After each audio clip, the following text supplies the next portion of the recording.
Olá, meu amigo, minha amiga. Muita coisa incrível acontecendo aqui no Brasil para deixar queixos caídos e cabelos arrepiados. Vou conversar com vocês sobre o que está acontecendo, mas antes eu quero dar o meu muito obrigado a cada um de vocês que tem ajudado nosso Portal do José a crescer ainda mais. Nós somos hoje mais de 1 milhão de amigos e amigas, todos conectados através do nosso Portal do José. E tão importante quanto ter tantas pessoas como você aqui no nosso portal é a nossa fala, a potência das nossas palavras, das nossas reflexões, aonde elas estão chegando e como elas têm ajudado algumas pessoas a perceberem melhor a nossa realidade e as coisas estão acontecendo também em outras partes do mundo. Eu vou conversar com vocês sobre algumas situações que são reveladoras do nosso encontro de agora e também quero aproveitar para convidar você que está chegando nesse instante e ainda não é inscrito, para que você se inscreva aqui conosco e conheça os nossos outros vídeos, venha participar aqui das nossas atividades, dê seu joinha, mande seu comentário, compartilhe e, se puder, prestigie também nosso clube de membros. Você que é muito bem-vindo e muito bem-vinda. Gente, nós estamos aqui no Brasil num período pré-desespero total. Porque essa gente da extrema-direita, eles já estão desesperados. Mas o desespero, ele só tem um sentido, que é o sentido do aumento. E uma coisa muito curiosa poderá acontecer, exceto se a justiça no nosso país, a Polícia Federal, estiverem muito atentas, que é a fuga de alguém, deixando para trás toda uma rabiola de figuras incriminadas e encarceradas. A figura do inelegível continua ainda a usar todos os espaços que são dados a ele ali para fazer uma autopropaganda, sempre com muitas mentiras, muitas distorções, muitas adulterações do sentido de algumas coisas que aconteceram para tentar se livrar da cadeia. Mas quem disse que esse tipo de situação pode provocar uma fuga da cadeia ou uma não ida para a cadeia? Mas, vai, pelo menos, contaminando uma parcela muito importante da sociedade brasileira.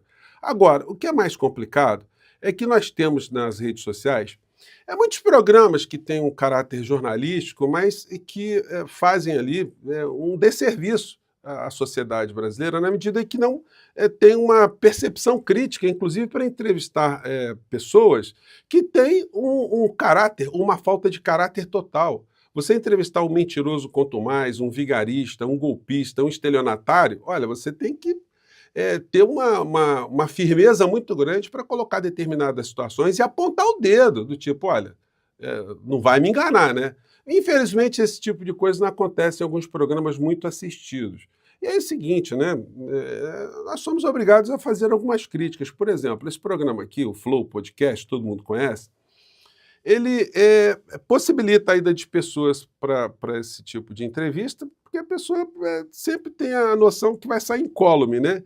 E quando o cara é um criminoso, então esse espaço para ele é uma maravilha, porque ele vai sair incólume ali, não vai sair resvalado. Acompanhe só um minúsculo trecho aqui que eu separei para vocês para ilustrar o que eu estou falando. Vamos lá. De a liberdade de expressão. E, bom, a gente pergunta isso. Tu acha que esse é o principal problema do Brasil, então? Eu acho que ele é o alicerce, né? Sem liberdade de expressão, você não tem democracia.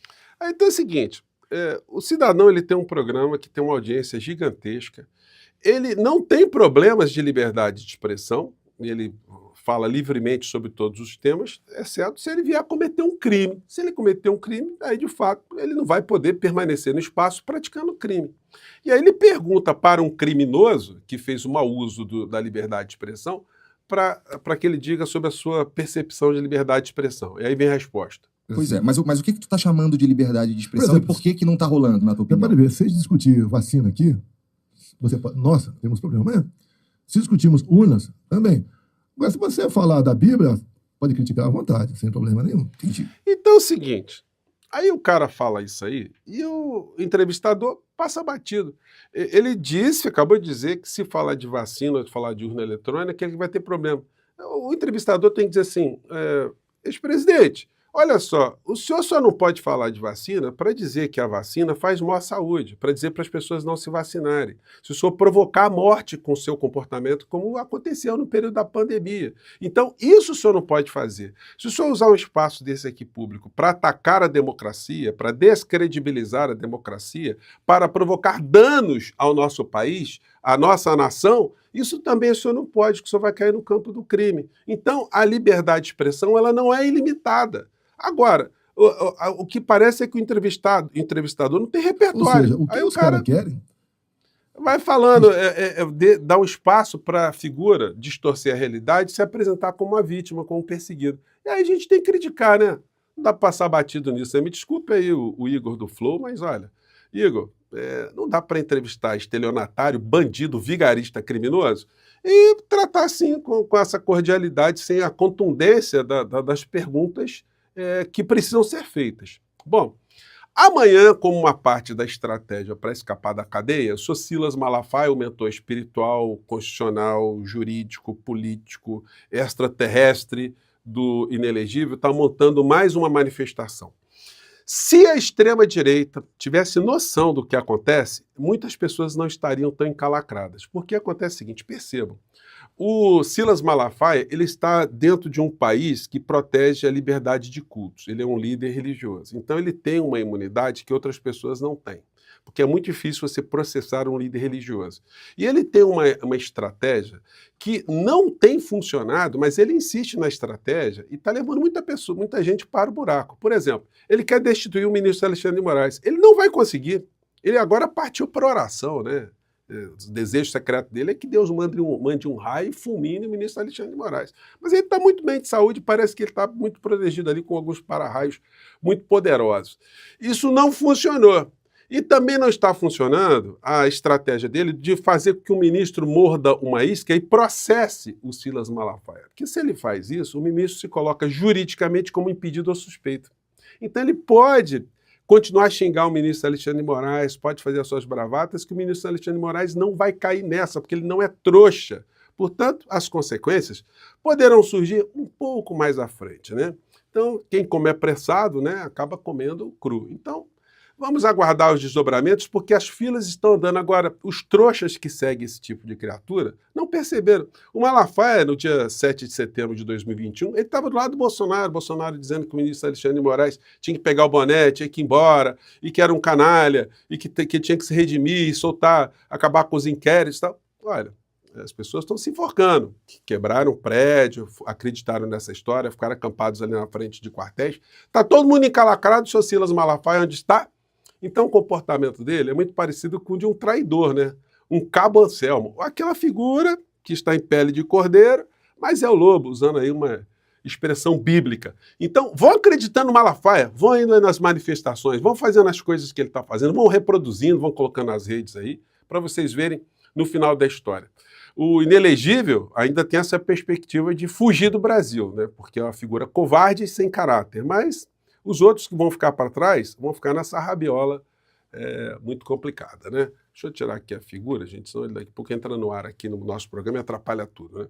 Bom, aí fazendo um corte nisso, essa cerimônia de amanhã simplesmente só vai fazer barulho, fazer farofa, vai encandecer mais essas criaturas e vai encalacrá-las ainda mais.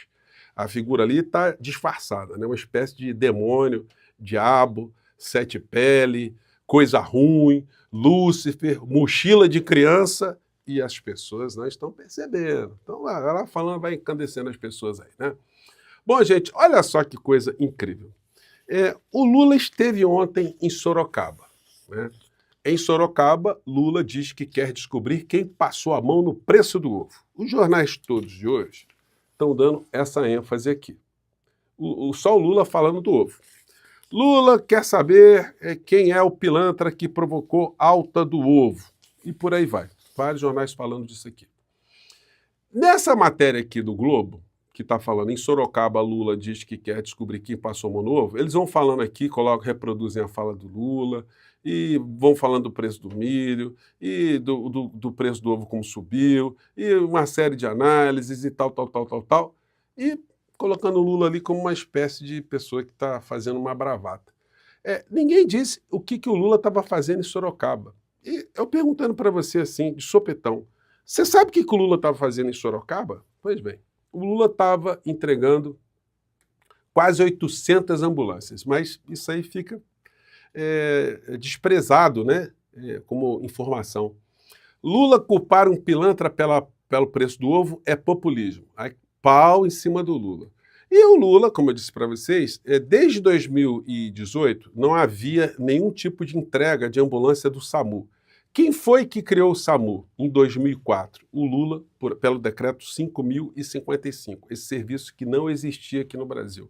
No entanto, quem é que está sabendo disso? Quantas pessoas estão sabendo dessa história das ambulâncias que foram entregues? Aqui foi uma peça publicitária que foi feita pela comunicação, que agora, nessa manhã, não tinha nem 10 mil visualizações. Vou pegar um trecho aqui para vocês. Né, e que tem prestado, dado essa segurança para a população brasileira. Com esse projeto do SAMU 192, com a força do governo Lula, nós conseguimos renovar boa parte da frota. Gente, olha o tanto de ambulância. Agora o Lula foi lá em Sorocaba. O que eu sugeri, eu estou tentando contato cada vez mais próximos, né, contatos mais próximos com a SECOM, o que eu sugeri? Gente, olha só, 800 ambulâncias, era para mandar tudo isso lá para o Palácio do Planalto, ali na esplanada dos ministérios, tocar sirene, fazer um auê, o Lula descer a rampa, entrar dentro de ambulância, dar o rolezinho com a ambulância, porque desde 2018 nenhuma ambulância se entregue. E agora as ambulâncias estarem sendo entregues praticamente secretamente, invisivelmente. Olha, gente, eu vou dizer uma coisa para vocês. Eu acho que uma forma da gente ajudar o governo Lula é simplesmente criticar o governo Lula nessas coisas. Porque, gente, não é proteger o governo e proteger o Lula. Porque nós temos que nos lembrar que nós não estamos no campo da política disputando democracias ou correntes políticas na Suécia, na Dinamarca. Não, nós estamos enfrentando uma gente que, se chegar ao poder novamente, eles vão fazer aquilo que eles estão fazendo na Argentina, que é a repressão, o discurso de extremistas de direita sendo colocado em prática ali para sufocar qualquer tipo de manifestação. Eu tinha até separado aqui um assunto que eu vou falar com vocês mais tarde, mas eu queria mostrar essas cenas aqui, olha. Gente, as pessoas estão tomando bala de borracha, gás, as pessoas na rua. É um aparato para reprimir qualquer tipo de movimento reivindicatório numa política econômica que está esmagando o povo da Argentina. Então, são essas coisas que a gente não pode perder de vista para não permitir... Vocês imaginam esses insanos empoderados aqui no Brasil, esses da extrema-direita? O que poderia acontecer com qualquer tipo de movimento reivindicatório? Então, gente, quando nós fazemos críticas, é porque a gente quer avanço. A gente quer avanço e a gente quer contenção dessa gente insana que está fazendo ainda tanto mal aqui no nosso país. Bom, eu volto mais tarde. As sugestões que eu estou fazendo, eu espero que elas cheguem aí para, pelo menos, melhorar a percepção da sociedade, das obrigações que o governo tem e que está cumprindo, né? Eu fico por aqui, gente. Um grande abraço. Mais tarde eu volto. Tchau!